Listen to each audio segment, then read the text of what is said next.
यह किसी को नहीं पता कि दुनिया से कब चले जाना है, लेकिन यह सबको पता है कि हमें दुनिया में वापस मुड़ के नहीं आना है। फिर भी इंसान चालाकियाँ क्यों नहीं छोड़ता? ज्ञानी और अज्ञानी दोनों को समझाया जा सकता है, लेकिन अभिमानी को कोई नहीं समझा सकता। उसे तो केवल वक्त ही समझा सकता है। ईश्वर कहते हैं, किसी को तकलीफ देकर मुझसे अपनी खुशी की दुआ मत करना, लेकिन अगर किसी को एक पल की भी खुशी दो तो अपनी तकलीफ की फिक्र मत करना। जो औरतें घर में बुजुर्ग सास को रोटी तक नहीं पूछती, वे नवरात्रों के व्रत किस माँ को खुश करने के लिए रखती हैं? पुराने लोग भावुक थे, तब वो संबंध को संभालते थे। बाद में लोग प्रैक्टिकल हो गए, तब वो संबंध का फ़ायदा उठाने लग गए। अब तो लोग प्रोफेशनल हो गए हैं। फ़ायदा अगर है तो ही संबंध निभाते हैं। अगर अंधे व्यक्ति को दिखने लग जाए तो सबसे पहले वह उस छड़ी को फेंकता है जिसने हमेशा उसका साथ दिया। जीवन में कुछ भी स्थायी नहीं है, इसलिए स्वयं को अधिक तनावग्रस्त ना करें, क्योंकि परिस्थितियां चाहे कितनी भी खराब हों, बदलेंगी ज़रूर। यदि आपको किसी को ये जताना पड़े कि आप उसके लिए सही हैं, तो ये जान लो कि वे आपके लिए सही नहीं हैं।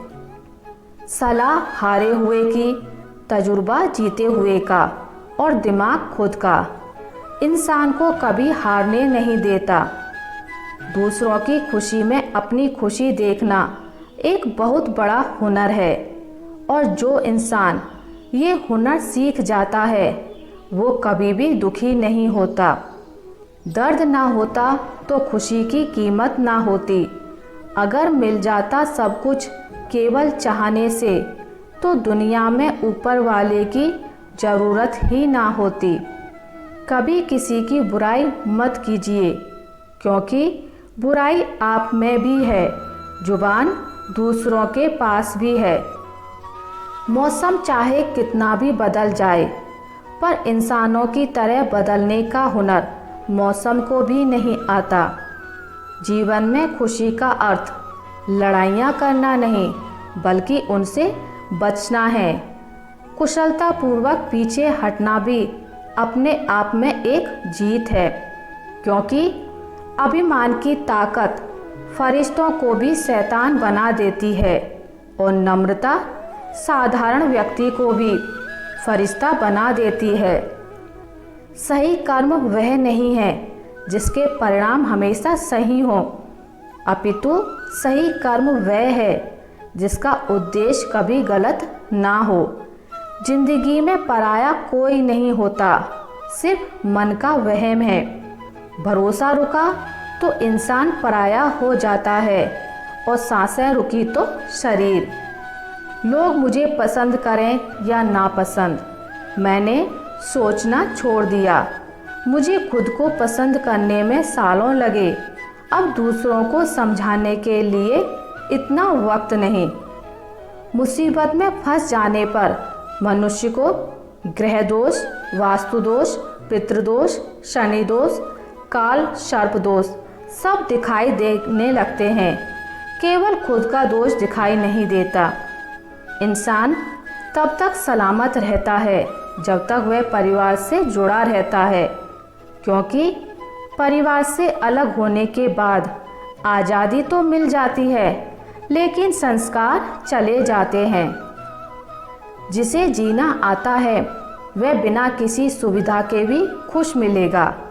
जिसे जीना नहीं आता वह सभी सुविधाओं के होते हुए भी दुखी मिलेगा। जिंदगी म्यूजिक प्लेयर नहीं है जिसमें आप अपनी पसंद के गीत सुन सकें। जिंदगी एक रेडियो है, उसमें जो भी आ रहा है उसी से मनोरंजन करें। सुख और दुख में कोई ज़्यादा भेद नहीं है। जिसे मन स्वीकार करे वह सुख, और जिसे अस्वीकार करे वह दुख। सारा खेल हमारी स्वीकृति और अस्वीकृति का ही तो होता है। जो अपने सुख के लिए दूसरों की हानि करता है वो मनुष्य कहलाने लायक नहीं है। मनुष्य वही होता है जो अपने स्वार्थ का त्याग करके दूसरों का हित करे, कम से कम दूसरे का नुकसान ना करे। समय का चक्र बहुत तेज चलता है, इसलिए ना तो अपने बल का अहंकार करे और ना ही अपने धन का। मनुष्य कितना मूर्ख है, प्रार्थना करते समय समझता है कि भगवान सब सुन रहा है, पर निंदा करते हुए यह भूल जाता है। कोई आपके साथ कितना भी बुरा व्यवहार करे, कभी भी अपने स्तर से नीचे ना गिरें। शांत रहें, मजबूत रहें और दूर हट जाएं। शब्द की कीमत तब पता चलती है जब वो जुबान से निकल जाता है, और रिश्ते की कीमत तब पता चलती है जब वो जिंदगी से निकल जाता है।